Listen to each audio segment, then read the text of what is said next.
we share joy and hope through the journeys of others. Today, we're going to have a little different of an episode. We're going to actually have a panel discussion. What you will have today is 3 single mothers who have gone through many different things. Our hope is that by the end of this episode, you have many tips and tricks and how to help you as a single mom or a single dad make it. What are the things that you can do? How can you plan? How can you move forward? And in sharing our stories, the things that we overcame. So welcome. I'd like to welcome Jazmine and Amber to the show. Thank you. Thank you. It's a pleasure to have both of you. So, we all have different stories about being a single mom. And Jazmine, I want to ask you, as a single mother, a young single mother of 2 children, how do you plan your day? How do you manage the schedule, with 2 children that you're trying to raise? That's a good question, Miss Vicky, because I'm not a planner. I kind of just go with the flow of things. But what I do, I get my day started with prayer. I drop my kids off in school, and I'll come home and I'll write things down that I need to do. And I'll see to that. So I'm not really a planner, but I don't put so much on myself to burn myself out, because I've been in that place of exhaustion, and I know that I'm not going to be able to parent my kids correctly and effectively if I'm burnt out, if I'm too tired. So I take it easy. I just go with the flow of things, Miss Vicky. So let me ask you a question. How did you know that you were burned out? What was it? Because sometimes as moms, we think we super mom and we just keep going. We don't even recognize that we're burned out. We just keep going. What gave you the inkling that says, wait a minute, this is too much? I need to take it day by day. I was very angry. Just everything would irritate me. Just any little thing. My kids would come to me and I would fuss for no reason. And I had a conversation with my cousin. I was just telling her, like, I'm exhausted. All of this, even when I was in a relationship, I felt like everything was still on me. Mm-hmm. And so I just told her, like, I'm tired. And I don't have the energy for anything. When it came to my children, I didn't have the energy. When it came to myself, I didn't really have a lot of energy. So I had to realize, Jazmine, you're tired. You're exhausted. You never really had a day to just be Jazmine and just, be yourself. And I had episodes where I would get sick, and I would go to the doctor. I'm like, I don't know what's wrong. I've always had a what I believe to be a healthy immune system. Why am I like sick? And she's like, Jazmine, it's stress. And I never realized what stress was. So that's how I had to tap into myself and say, you're tired. Just by, like I said, my everyday attitude and people helping me realize you're tired. I understand. I can definitely understand that. But it's one of those things is we're trying to recognize, not trying to be superwoman all the way around and make it happen. Amber, I'd love to hear more about your story and the things that you were able to do as a single mom. Sure. So first I applaud just where you are, your level of self-awareness, and really not only receiving the knowledge that you're given by your providers, but then deciding to apply it. So application and really walking in that. And so I really applaud you, especially at your age, because I was not there at your age. And so I had my first son a week before my senior year of high school started. And so I did, I was very fortunate to have a supportive family, supportive mom and extended family as well. But I was still very independent, as you would say. And so at any rate, I was still very motivated. So I still went on to graduate from high school and go on to college. I got a job, and actually though I've worked since I was like 14, summer jobs, and I've always worked. And it's that high achiever. And so at any rate, went on to college with the support of my family and, went to work, but it was challenging even still in having a family.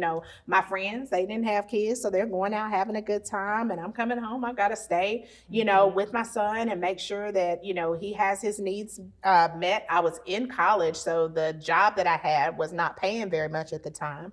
And so I really just had to figure out how to make it all work. I do come from I'm a Christian, and I come from that background. And even though, I made some mistakes, and he wasn't a mistake, thank you, Lord. But I, made some choices that may not have been the best at the time. I still believe that, I had something in me. And so I kept going and, just really tried to make sure there was a lot of planning, because I was at school. I had to go to school. I had to go to work, and I had to make sure he got to daycare or preschool or wherever he needed to be. So it was a lot. It was very difficult. Took a lot of prayer, but then also realizing that I couldn't do it all by myself, even though I sometimes still try to do that today. Wait a minute. Still trying to do some of that today? Sometimes Don't I we do. all try to Yes, do some of yes, that today? yes. Okay, so we got to do it all. Got to take it this, got to take it that. Yes. I got to be mom and daughter and friend. Yes, Yes, yes. I understand. I understand. We all still try to do that. As I was a single mom, and it was a very interesting time. I was married. I married young, and I was out of college and stuff, but I was still young. And married one of my best friends, somebody that I had known for 15 years before I got married. And, we had a thing that I always thought, you marry your friend, you can't go wrong, right? Well, we're going to take a station break. We'll talk a little bit about how single moms happened after that. We'll be right back. Every story has a hidden element that is not often shared. Hidden Stories, Healed Now, with host Vicki Wright Hamilton, seeks to share the hidden gems in real-life experiences. Our guests are ordinary people sharing their stories of overcoming insurmountable odds while providing hope and inspiration. Well, welcome back. So, as I married my best friend thinking that everything was going to be all right. And, we always talk about them red flags. But, the day of my wedding, it poured down raining, and I went and swam a mile, right? But I didn't have the jitters. I didn't have anything. And I remember sitting next to my mother, and I said, Mama, they talk about brides supposed to feel something. I don't feel nothing. What does this mean? And then she was like, well, you've known him for so long. You all are close. Maybe that's why you don't feel anything. And I said, Mama, I feel nothing. I mean, I love him, but what I didn't realize is I loved him as a friend. I didn't love him as a husband. I didn't know the difference, right? Love to me was love. And so, needless to say, things didn't work out, but he blessed me with a beautiful son. My heart beat, my heart throbbed, my number one baby, and now I have two heart throbs, But so after I had my son, and I lived away from home. And so it was me, my job, and my son. So I had to go to work. I had to pick him up on time. It was like if you're late, you pay a fee, that $15, $20 fee, whatever it is, right? And I didn't have any family. And I had a job that was very demanding. I had a good job. But I was responsible 24/7, 365. Oh, wow. Right? So I spent days where, he would go, I had a playpen in my office, and I would take him and I'd put him to bed in the playpen while I worked at night when I had to. I had a girlfriend that, she was a single mom too, so we'd switch off. I'll pick up yours tonight, you go do what you need to do. She'll pick up mine. And then I had this one episode where I was at work, and this is when as a single mom and you're having to make tough choices. And that's something I want to talk about in this segment is tough choices. But I was working in a job, and I was responsible for a technology development team. We had this major launch to do. And my son's daycare called and said, he's sick. You got to come pick him up. And that launch was that night. And I said, okay. So I called the doctor to see if I could get him in immediately. And she said, yes. I called my girlfriend and I said, is there any way you can meet me at the doctor's office so that he could go home with you till I get this launch done and I'll come and get him, you know, whatever. I just want to make sure he gets his medications. Okay. So I go into my boss's office and I said to him, I said, look, I said, my son is sick. I got to go to the daycare to go pick him up and I'll be back. He said, what do you mean you'll be back? We got this major launch and it's time to do it now. I said, I got all that. But I'm going to get my son. And I'll be back. I'm going to take him to the doctor and I'll be back. I did not hire you to take care of your son. That's not my challenge. I hired you to do a job. And your job is to make sure this launch happens. And I turned to him with everything in my body. As I was praying and saying it, I said, you do what you need to do, but I'm going to get my son. Goodbye. So I'm walking out the plant, walking to my car, tears just rolling down, right? And I get in the car and I said, Lord, you told me to trust you. I'm trusting you. And so I get into the doctor. My girlfriend meets me and I'm on my way back. And I'm like, Lord, please let this badge work when I get to the gate. Please let this badge work, right? Because I'm like, what am I going to do, right? I'm the provider. Ain't got nobody else, right? And I was like, what am I going to do? What am I going to do? And I pulled up to the gate and my badge went through and I said, thank God. I can still get back into the office, right? And we went on and we did the launch and it went flawless. But let's talk about the times when you have to make those hard decisions and stand by them. Amber? Woo. So my son, when I'm married now, but when I had my first son and I was still a single mom, he used to get suspended from kindergarten. Oh my God. How do you get suspended from kindergarten? I didn't know what was going on. I didn't know what was going on in here, and I didn't have the wherewithal to really understand and ask the right questions. What's going on? But he was acting out at the time, and but yeah, he got suspended from like 5 times. And I was a nurse on the unit. I worked 12-hour shifts, but I was a single mom. So guess what? I had to go get him. Now, I was always a people pleaser. I never wanted to look bad. I have always been a high achiever. But, you know, I recognize, and this first couple times I was just, you know, frustrated, like, oh my gosh, child, what are you know? But then, you know, there did come a time, probably like the 4th or 5th time, I was at work and I had to go get him from school, and there was no one else to, you know, the shift wasn't going to change until 7. It was the normal school day. And so I went to my manager's office and she was asking, you know, of course, is there anyone else that can come and get him? And I'm like, no, there isn't. Well, who's going to take care of your patients? And I'm like, I don't know. And I felt horrible, but I had to go and pick him up. And, you know, so there are those times when, I mean, they figured it out. But there was a lot also still in me, even though I had to do it. It was a very tough decision for me still as a young professional and just starting my career at that time in nursing. So, but you know, when it's right, you just got to do the right thing. I mean, and that's your baby. So family first. Exactly, exactly. So what about you, Jazmine? Have you been faced with a hard, tough decision?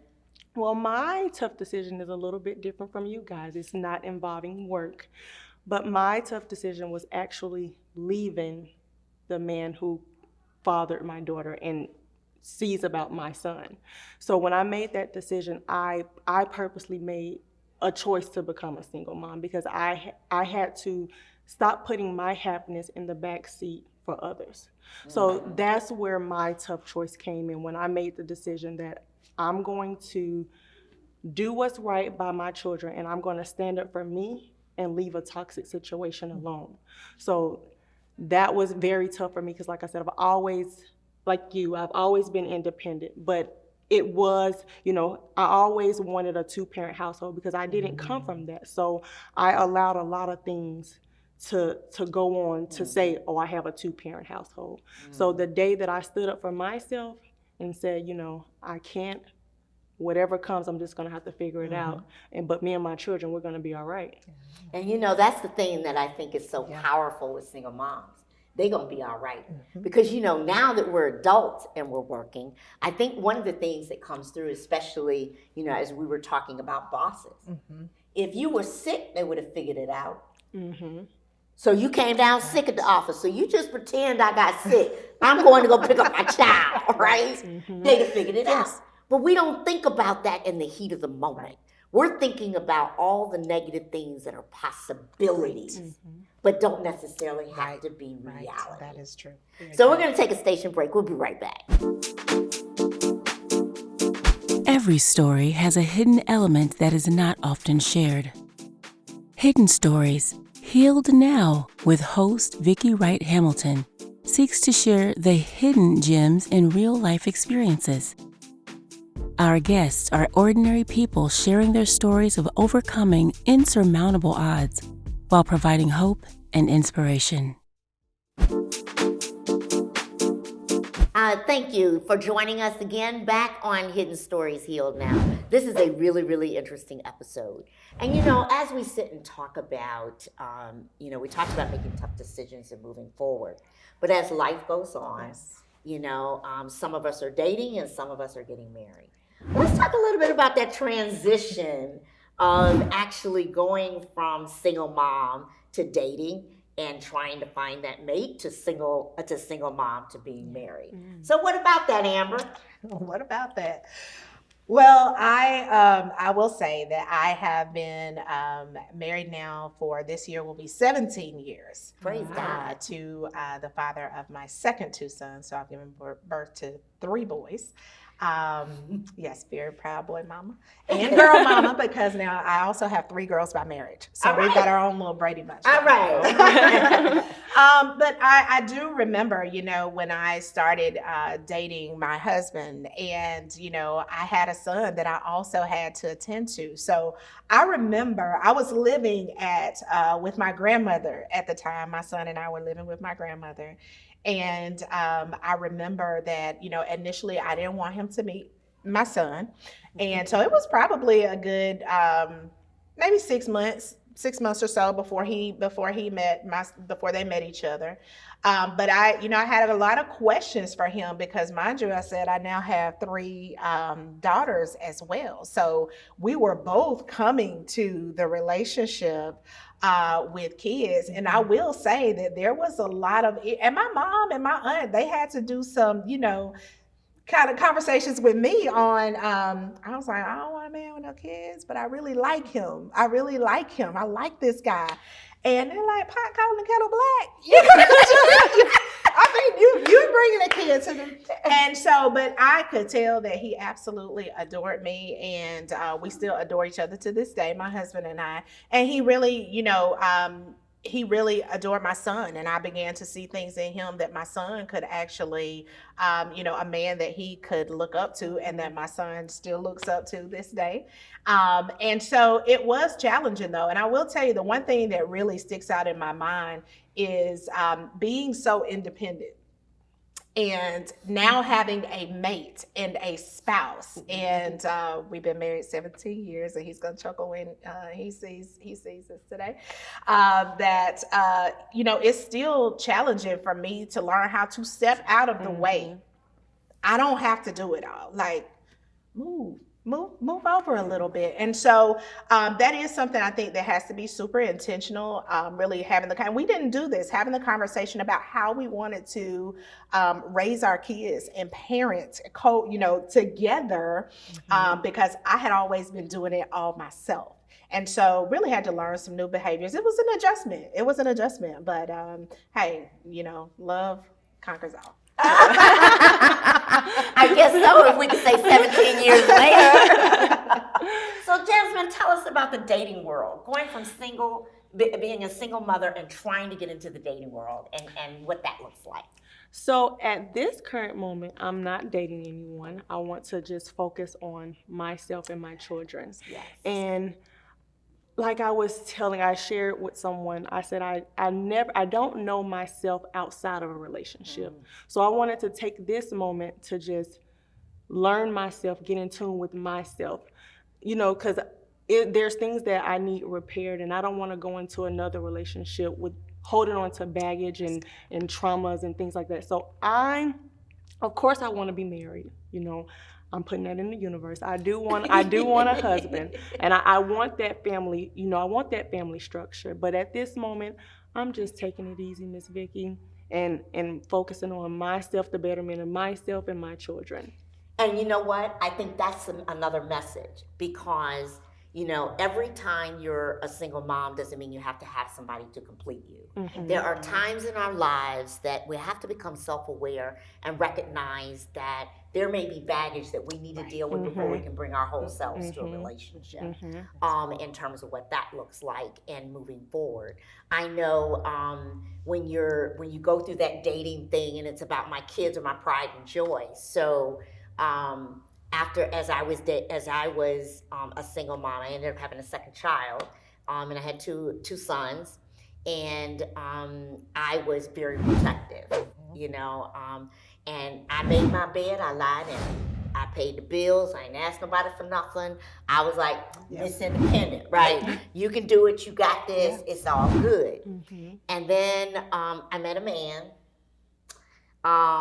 through work, because I didn't go anywhere. All I did was go to church, go to events with my kids, go to their school, and come home. That's all I did. And then during that time period, I went back and got my master's. So my oldest son would bring his homework to the table, and we did homework together. I didn't go anywhere. I did nothing, okay? And so I didn't have a chance to meet anybody.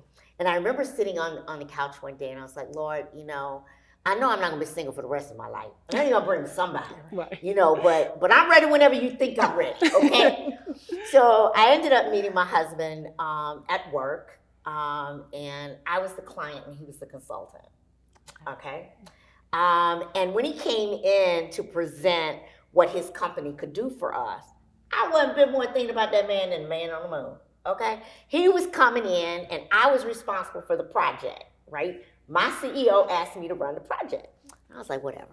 So when we selected his company, it was like he was just another person, right? It wasn't a big deal. Well, we spent nights and weekends and during the week because we had this major initiative to get done in a third of the time.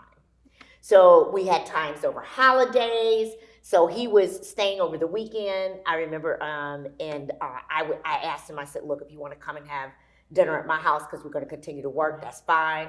But I wasn't letting him see the kids. It was like, this didn't happen, right? Well, lo and behold, I guess the project got a little bit good, and we kind of went out on a date, and things just kind of went from there, right? And he ended up, after leaving where we were, he ended up moving to Atlanta. And so we continued to date, and then we decided, we had been talking about getting married, right? And then that's when I realized, I said, we could get married, but not unless you talk to my son first, because he's old enough, and I want to know what he thinks. So he sat down with my oldest son, because my youngest son was too young, but he sat down with my oldest son, and he says, I love your mom. And he said, you do? And he said, yes. And he said, and I really want to marry her. And my son said, can I call you daddy? And he said, yes, then you can marry my mom. Oh. So we eloped, and we got married, right? And so everything's great, everything's fine. But you get married, and that adjustment, now my son thinks he's still my husband. Oh. Okay? My son is like, wait a minute. What you mean you trying to control this? That's my mom, right? So the adjustment between the relationships and roles becomes so important. Yes. But I'm happy to say we've been married 25 years this year. Celebrate my 25th wedding anniversary. And my husband adopted both of my kids. Oh, wow. So it was just, that's daddy. That's daddy. Yes. That is daddy. And I'm so blessed and fortunate to have that, in terms of moving forward. But the adjustments, let me tell you, oh my gosh. Yes. My oldest son and my husband would be like, wait a minute, I'm the husband here. He like, and I'm the son here, and you know, it's And I was like, here first. you know, let's understand who has what roles here, right? You know, Yes. and so, and we did talk about the conversation Gotcha. of religion and school and private and public, because I had been through too much. And he was in technology, so about process people, check off the list. You know, do you have this? Are you willing to do this? What we gonna do about finances? Who's paying it? Who's accountable? Who's right? You know. So those adjustments are things that we have to go through. I have thoroughly enjoyed this conversation and appreciate both of you being with us today. Thank you so much for joining another episode of Hidden Stories Healed Now, where we share the stories so that we can have the freedom. See you next time.